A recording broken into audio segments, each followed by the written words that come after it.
Hi everyone, welcome to this spontaneous message. Thank you so much for joining me today. This happens quite often for me. I feel like I have to take some time off, I have to rest and recharge. And then my guides are like, nope, no rest for you today. You need to show up. There's a message for the collective. So I'm honoring that. And I've been planning on reopening my books for personal readings. I took a long break and I miss connecting with you guys. I feel like the moment Venus is not retrograde anymore, I'm probably gonna make an announcement here. So yeah, just letting you guys know first. And I'm gonna pick a general energy, but I was getting the image today of a sacred heart and the Five of Cups. And when I sat down and started shuffling the cards, the Five of Cups came out of the deck. So I was like, okay, it's not about traditional grief. That was someone else feeling. And someone is not comfortable that you've unmasked how they feel. Someone is not comfortable being seen by you in the way that you are seeing them. So you could be dealing with someone who's very secretive, very private, mysterious even. For some of you, that could literally be a Scorpio or someone who has a lot of Scorpio in their chart. It doesn't have to, but there's something about hidden feelings being revealed, and someone is not comfortable with that. And the Five of Cups felt like someone grieving an old fantasy. Like they loved that you had no idea. Very weird and kind of specific, but anyway, we're gonna dive right into this reading because there's so much I'm getting. And again, I kept seeing the symbol of a sacred heart. I'm gonna make sure that the thumbnail is just a very basic picture of a sacred heart. Two of Cups and Ace of Wands is the general energy, so it makes a lot of sense here. You saw someone, you unmask their true feelings for you, and it opens something.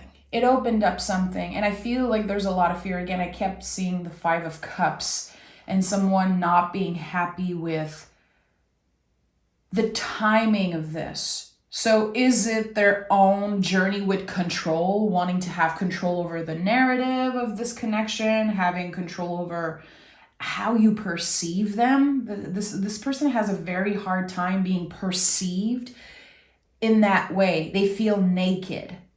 They want to keep something secret. The thing is that you know. It's like there's this full-on transparency here, like in the way that you perceive them. You can feel how they feel. You know. You know. So something begins with the Ace of Cups. A new passion. Something that will naturally grow by itself. The Ace of Wands, is a tree. It's not a cup, a pentacle, or a sword. It will grow. Look at that. Okay. I'm just beginning this reading and I'm receiving so much right now.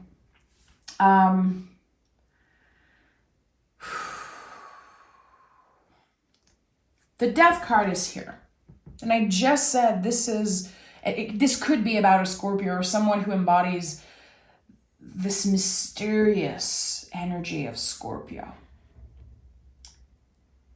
I don't know why, and it bugs me. It's like, I don't know this person, I don't know who this message is for, but it annoys me that this person is not happy that you know how they feel. I'm like, I feel like I want to ask them, like, what do you have to hide? Why are you hiding this part of yourself?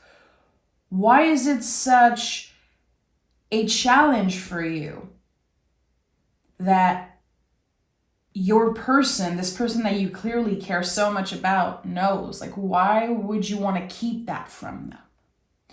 So with the Death card and the Ace of Pentacles, it's starting to feel a little bit clearer here for me, how you knowing their true feelings, it initiates a transformation for them. They have so much to work on. And I feel like what they told you, what you know about their current situation, is just a fragment of what they're going through.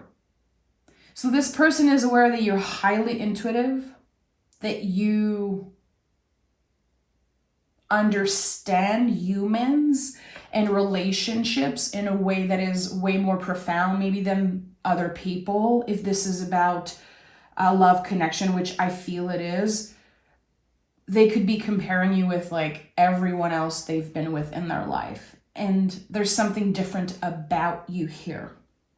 You are teaching them so much through honoring your own feelings, through being so real and so authentic and so honest about your feelings.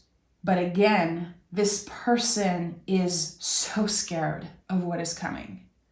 This is someone who is not ready to fully say yes, to fully commit. This person has a lot of self-esteem issues, and I don't feel like they want people to know. This is not someone who is comfortable being vulnerable, but they are very inspired by your vulnerability. That's the thing. They want to mirror you. They want to embody all of those fabulous qualities that you embody, but there's something here, there's some type of a blockage. And there's two aces now already. So the Ace of Pentacles is very, it's malleable. It's so beautifully connected to the Death card in a way, because the Death card is a sign of transformation, and the Ace of Pentacles, again, is malleable. You can create whatever you want with it. So I feel like this person is playing with reality, playing with words, what they said, what you said, what other people said. This is someone who is very afraid of the truth, because the truth hurts, because the truth is scary, and it is very scary for them to leave their comfort zone, to leave what is known, what they've known for a while. And I think I mentioned this earlier, there's something about grieving the fantasy world that they created with you. That was a very comfortable space for them. The secrets, people not knowing, and you've unmasked them. You're not one who play games, but that could be someone who kind of, they kind of look like they're playing games here. Is it consciously? I'm not sure. This is someone who is not as emotionally and intellectually evolved as you are. But they are still highly intuitive in their own way, because everyone is intuitive. The cards, give me one. And you have the Queen of Pentacles. I feel like this person always chose what was comfortable. And maybe that's why they recognize that they've been settling for less. They recognize that whatever they chose, they are now dealing with the consequences of that. And Queen of Pentacles is a nurturer. So I feel like, again, there's a fantasy world with you. And on the other side, there's something that feels more plain, is the word I want to use. More comfortable, easier. And it makes everyone around them happy. So you're dealing with someone who's a people pleaser in that way, who's very, careful about how people perceive them. They love controlling other people's perception of them. They cannot do that with you. This is really the foundation of this message here, like the first brick of the foundation, that they know they can't control you.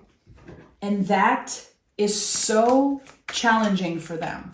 So you are confronting them with their shadow. You have done the shadow work. You had to rise above your shadow for whatever comes next, for, whatever is meant for you. I think that you had to rise above your shadow a very long time ago. This person is not, they're not even close to being ready to rise above their shadow. What do we have here? The Seven of Swords, yeah. So they have a lot of attachment to the past, a lot of self-esteem issues, and again, they are really starting to believe that they're not good enough. And I'm sure that this is something that they probably told you before, or they made you feel, they made you feel it, like, I'm not good enough for you, you're too good for me. And it feels so cliche. And it's not the truth. That's clearly an excuse that they used in the beginning, but it became real. That's the thing. So again, you're dealing with someone who is challenged in so many ways right now, not only by the life that they settled for, but by their inner critique, their self-esteem issues. I'm not enough. I'll never be good enough for that. So again, you kind of stay in that fantasy world vibe, because for them, you are unattainable, even if your heart is clearly open for them. It feels like the door is open energetically. And I don't know if you've been trying to close the door, you've been trying to cut the cord. I think that this is clearly a situation of unfinished business. There's two aces here, and there's the death card. It's like there's always a step back. Whenever we take a step closer to each other, we start mirroring each other. There's always a step back. There's always something that happens. So this could be someone who in the past gave you just enough so you stayed attached to them. And I feel like I'm saying a lot of negative stuff about this person. This is a very complex being. We're all very complex, but this is someone who's like very confused. I'm getting something that it's weird. It's like my throat is blocking. This person doesn't know how to love, because I don't know if they ever experience true love. Not the love that looks good, not the love that feels cute and comfortable and that's full of butterflies and rainbow. No, true love. Choosing you over and over again. And I've talked about this before, and this is, my personal opinion as someone who's been married and has been living with my husband for, more than 13 years now. Love is a choice, my friend. Every morning of my life, I choose to love this person. So in some way, I'm sharing this because, again, I don't feel like this person is understanding that at all. Yeah, this is someone who really cares about what other people think of them. This is one of the bigger issues here. 9 of Pentacles. They know that the most important thing for them right now, if they don't consider you, if they don't consider anyone else, the most important thing for them in this moment would be to be alone for a little while. So this is not about them needing to break up with someone and run to you. This is about them fully recharging and transforming and taking some time to be single. And the way that I'm perceiving this is that this person, doesn't know how to be on their own. They don't know how to be single. They find their self-confidence through the love of another person. They never learned how to love themselves first. So of course it's confusing. I feel like they value themselves through, how many partners they have and how long they've been with someone and the things that they own. But what do you value? What's in your freaking heart? And it's very clear to me that you have very different values in this person. You don't value the same thing. But for some reason, you choose them time and time again. You would choose this person in another lifetime. You probably feel like this is a soulmate. This is someone that I feel so attracted to. I feel like we are two freaking magnets. But the more honest you are, the more they run away. They really do. This person is running away in some strange way.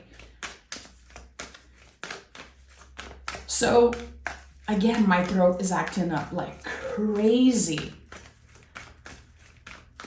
There's so much that they want to say, and they don't know how because they don't even understand their own feelings. Yeah, the star. So it's obvious. They need to spend time alone. They need to be single. They need to heal. Of course, very easy. It's easier said than done. No one can force you into healing. It's no one's business but yours to choose to heal something, to actively, consciously work on healing layers of yourself. Not everyone is ready. And I'm going to be honest, I don't feel like everyone is meant to do that in their lifetime, in this lifetime. Not everyone wants to talk about the past, wants to process traumatic things. I get that. There's so many things personally that I don't ever want to talk about again. Like, that doesn't make me a great patient for therapy because I don't want to talk about certain things. I'm tired of talking about those things. So I feel, in some strange way, I feel very connected to this person that I keep shitting on since the beginning of this reading. Again, it's not my intention, but it's like I have compassion for this person who probably doesn't know better, who is not necessarily ready to heal parts of themselves that they absolutely need to heal in order to mirror you, in order to match your frequency in some way. I think that there's an intention here. The intention clearly is being the best version of themselves for you, but you don't care about that. You want the truest version. You don't care about the best version. Honestly, I don't even think you care about the way they look. Obviously, they create some type of a reaction. It's like magnetic, but I don't think you care about how they look. I don't think you care if their physical appearance change over time. I don't think this is why you're attracted to this person. I don't think it's because of their look that you were kind of pulled in at first. It's not about that. It's the vibe, it's the smell, it's the voice, it's the words probably also. So tell me, give me 3 cards. I feel like I'm looking for advice here. Okay, cards. The cards are crazy. I don't know what's happening. I want 3 cards. 3 cards for an advice for the person that is listening. I want clear advice from my guides. What do they need to know right now in the present moment? Okay, I'm hearing cut the deck in 3. 1, 2. 3. My guides get very specific when I do readings like that. This is very weird to me because I'm a rational girl. 5 of Cups, yeah. So this is the card that I saw right before. Again, this grief that you're holding is very heavy. And the thing with grief is that it never goes away. And one of the hardest thing I believe, and in my experience, grieving someone that is still here. Having to accept that you cannot control the timing, you cannot change or, force them into seeing you, into reaching out, changing their mind. It's very uncomfortable. But the 5s in the tarot are connected to change, and they are like contractions. They are not permanent. So the first advice here that my guides are sending for you is this feeling, this uncomfortable feeling that you're sitting in right now, it's not permanent. So when you're having a bad day, when you're having a difficult time, say it out loud. Tell yourself, this is not permanent. And also another advice that I feel is important for me to tell you, when you have a wave of grief hitting you, and not just grief, all the feelings that are very hard to hold, like anger, jealousy, envy, I would say don't try to do anything about it at first. Sit with it. If it's uncomfortable, you're doing a great job. Don't try to do anything about it. Because sometimes our first reaction is going to be, okay, I'm going to go stalk this person. I'm going to go do this and do that. I'm going to look for instant gratification. And sometimes we either isolate ourselves because of what we're feeling, or we're going to treat our bodies like shit. And I don't know if you heard my my gut made a weird freaking noise as I was saying that. Very interesting. So sit with it. You don't have to do anything about it right away. We love solutions here. I am a solution-oriented person. I always want to find, what should I do about this? I want to know why. I want to dig deeper. And actually, my guides are always saying, just sit with it. Don't try to intellectualize it. Don't try to rationalize it. Don't try to dig deeper and figure out the why. Why this person did this to me. Why aren't they responding? You won't know. The most important thing for you is to sit with the feelings, because there's something important that wants to come through from meditation, from sitting still, being quiet, and listening to your higher self, listening to your inner voice. We have the Wheel of Fortune. This is an amazing advice card because the wheel is always turning. And I feel like she always come up in readings when we believe that we're stuck. You might be telling yourself right now, I don't know how I'm going to, live life without this person. I don't want anything else. I don't want anyone else. I feel like this is valid, but I don't believe it's necessarily the truth. I think that, again, when we start believing that we are stuck, and when we start believing that we're not good enough and that there might be something wrong with us, those beliefs, they become so real. It's like they become part of our story. They're not part of your story. They're not part of your truth. And everything that you've been looking for in this other person, everything that you hope they could be, you hope they would understand it. My friend, it's time that you look at the soulmate in the mirror, 2 of Cups. If you know me a little bit, you know that this is how I call this card, the soulmate in the mirror. You need to make sure that you practice those things, that you are showing up always and forever as the truest version of yourself, not just when it benefits you, all the time. The Wheel of Fortune is about remaining in our center. And that is a practice. Again, fits beautifully with the 5 of Cups. sitting in the grief, sitting in the anger, in the weirdness, messiness of all of those feelings, sitting with it. And we have the Page of Swords.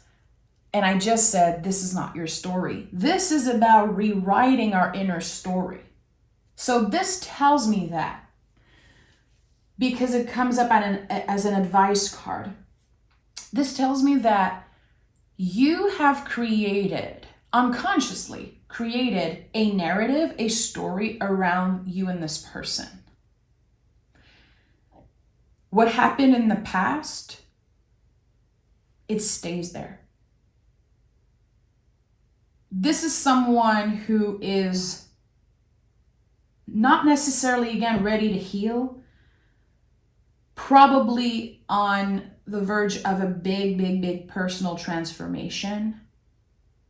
And when you meet again, when you reconnect again, they will be different. We cannot always, go through life believing that we're the only one changing and transforming.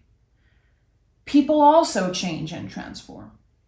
So you cannot have a preconceived idea of what this person is going to do or say, how they're going to act.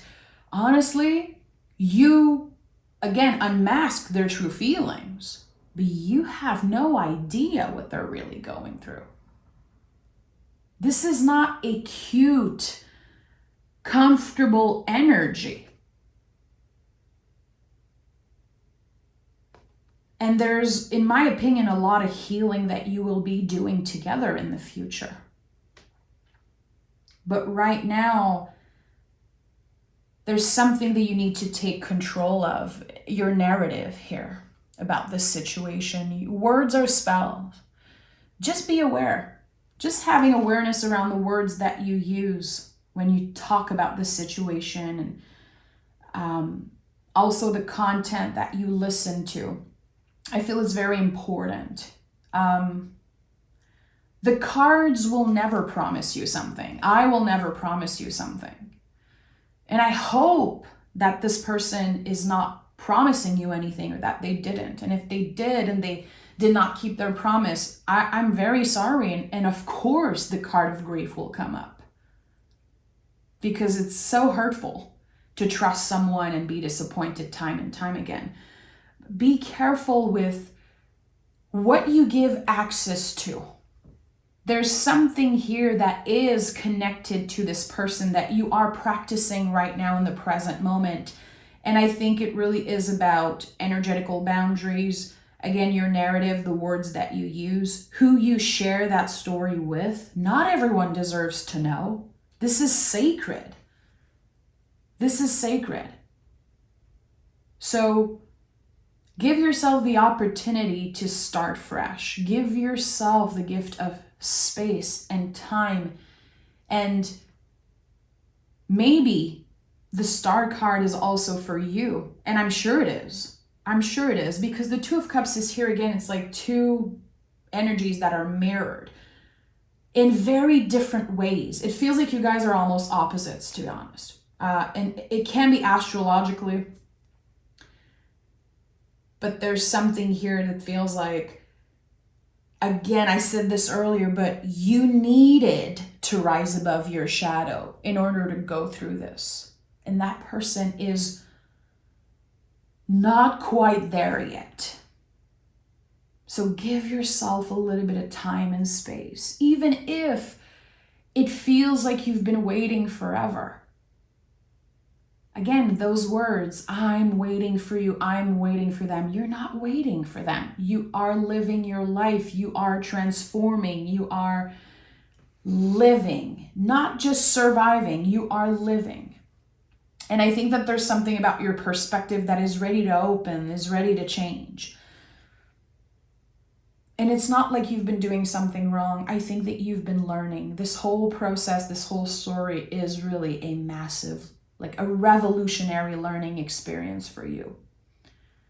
And I know in my heart that one day you'll look back and you'll probably be thankful. You'll probably feel so much gratitude for everything that this taught you. So I'm sending love. Thank you for listening. Thank you for being here. I want to send just a big hug to anyone who is, again, sitting in grief, who is working on accepting the timing of this other person. It's very complicated. Even if this is not about romance for you, if it's about a friend, a family member, it's not easy. And I really want to hold space for you and what you're going through. So again, thank you so much. I'll talk to you guys very, very soon. Make sure to like the video if you want more messages around this connection. I feel like I've been channeling some folks' energy for a few years now, and it's very weird because I don't know you, but I feel connected to you. And I know it sounds weird, but it's true to me. So again, thank you.